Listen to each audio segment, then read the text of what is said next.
शादी के बाद मुझे बुखार होता तो मेरा शौहर मुझे डॉक्टर के बजाय पैर के पास ले जाता।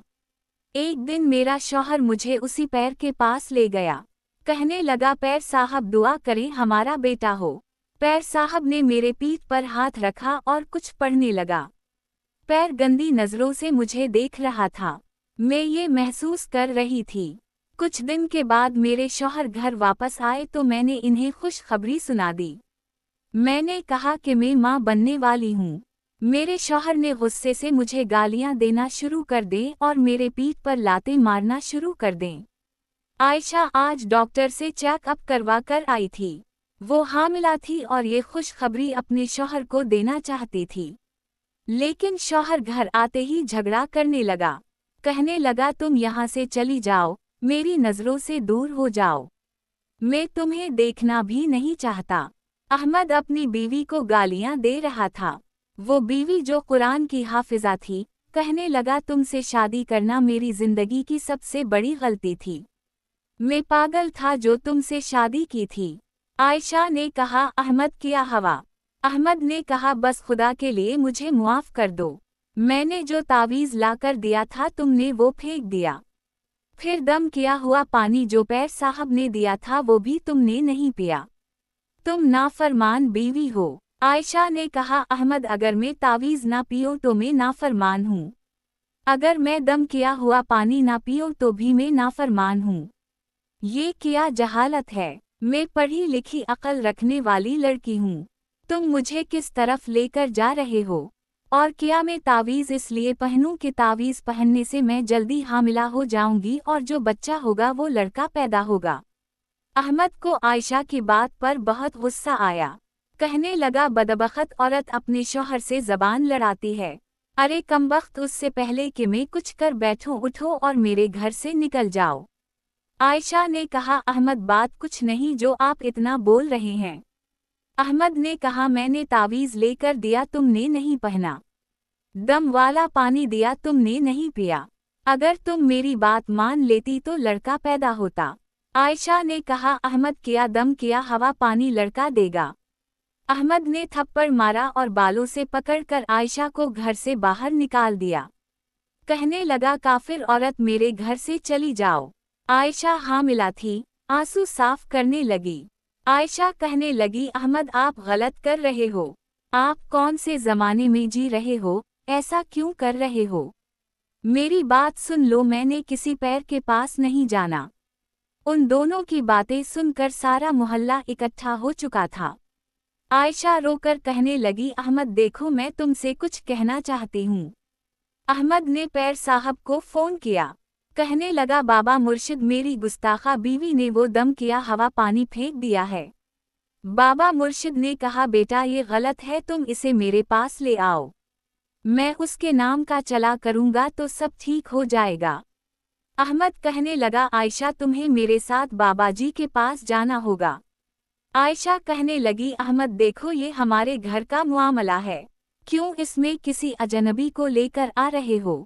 अहमद कहने लगा, वो अजनबी नहीं, मेरे पैर मुर्शिद हैं। आयशा कहने लगी, अहमद मैंने किसी पैर के पास नहीं जाना।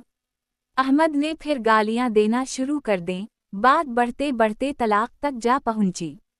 जब आयशा ने बताया कि अब उसे किसी पैर के पास जाने की ज़रूरत नहीं तो अहमद ने खुश होने के बजाय आयशा पर इल्ज़ाम लगा दिया कि इसके पीठ में पलने वाला बच्चा भी मेरा बच्चा नहीं है। झगड़ा बहुत बढ़ चुका था और उसी दौरान अहमद ने आयशा के पीठ पर लात मारकर उसे तलाक दे दी। आयशा रोती हुई दागदार दामन लिए, तलाक का धब्बा माथे पर सजाए, किस्मत पर रोती जा रही थी। अहमद आयशा को गालियां दे रहा था।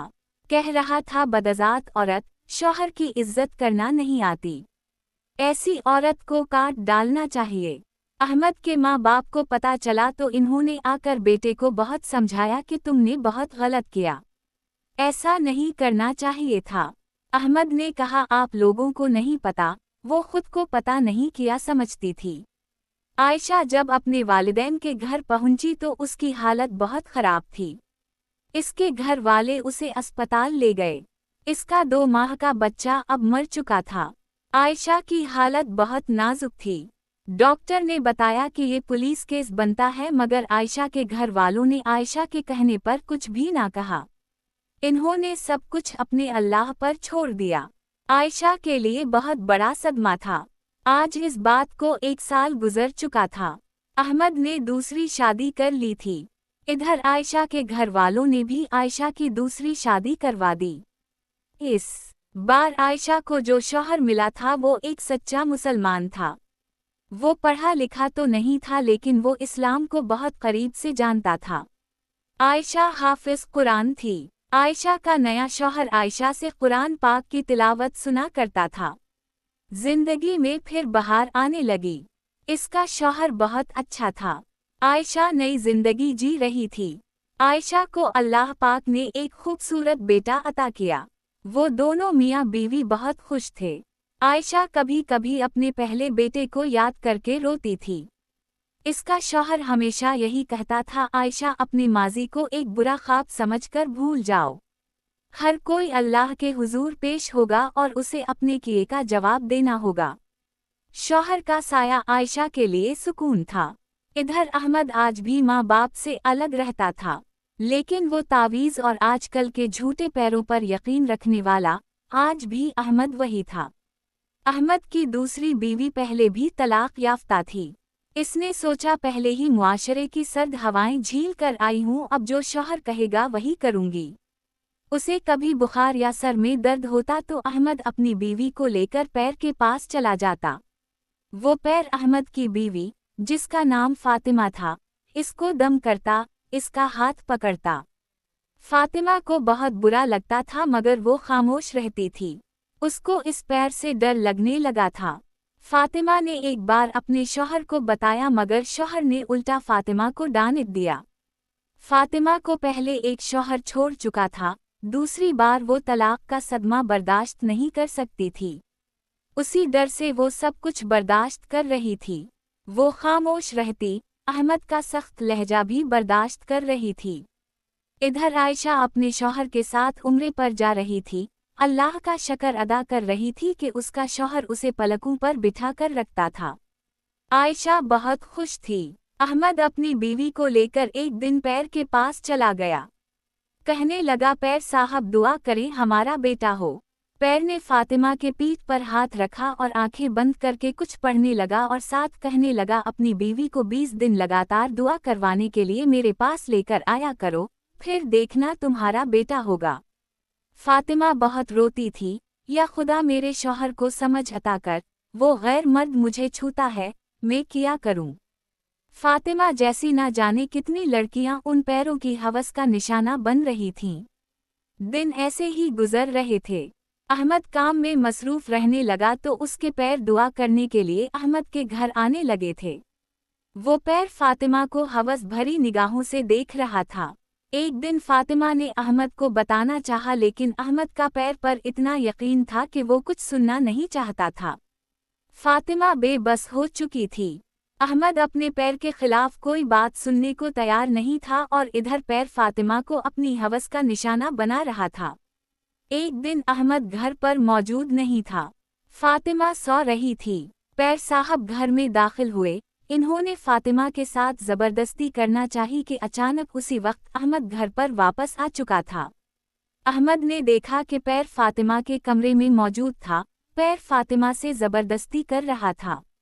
अहमद एकदम गुस्से में पागल होने लगा। इसने पैर को थप्पड़ मारने शुरू कर दिए, उसे गालियां देना शुरू कर दें। फातिमा बहुत डरी हुई थी। अहमद ने कुल्हाड़ी उठाकर फातिमा के सर पर मार दी। कहने लगा, बेगैरत औरत मेरे पीछे ये काम करती है। फातिमा वहीं दम तोड़ चुकी थी। अहमद ने झूठे पैर को भी कुल्हाड़ी मारना चाही, मगर वो पैर जान छुड़ाकर फरार हो चुका था। मोहल्ले वालों को जब पता चला, सब लोग इकट्ठे हुए। न्यूज़ चैनल वाले भी पहुंच चुके थे। टेलीविजन पर खबर चलने लगी, शौहर ने बीवी को गैरत के नाम पर कत्ल कर दिया। आयशा भी खबरें देख रही थी। अहमद को देखा तो चीखें मारने लगी। वो बहुत डर चुकी थी। एकदम इसके मुंह से ये अल्फाज निकले, या अल्लाह, इस कमबख्त ने किसी मासूम को मार दिया। आखिर इस औरत का क्या कसूर था। एक जाहिल मर्द की जहालत ने एक औरत की जान ले ली थी। या अल्लाह, हम सबको सीधी राह पर चला। अल्लाह के अहकामात क्या हैं और हम लोग किस तरफ चल रहे हैं। खुदा के लिए इस तरह के झूठे पैरों से बचें। दोस्तों, ये महज एक कहानी नहीं बल्कि हमारे मुआशरे की एक हकीकत है जिसे हम झटला नहीं सकते। दोस्तों, ये कहानी बताने का मकसद सिर्फ झूठे पैरों और कुछ हकीकत से पर्दा उठाना था। उम्मीद करता हूँ कि मेरी ये वीडियो आपको पसंद आई होगी। दोस्तों, मेरी इस वीडियो को लाइक कर दें और मेरे चैनल को सब्सक्राइब कर दें। और दोस्तों, अपना बहुत सारा ख्याल रखिएगा।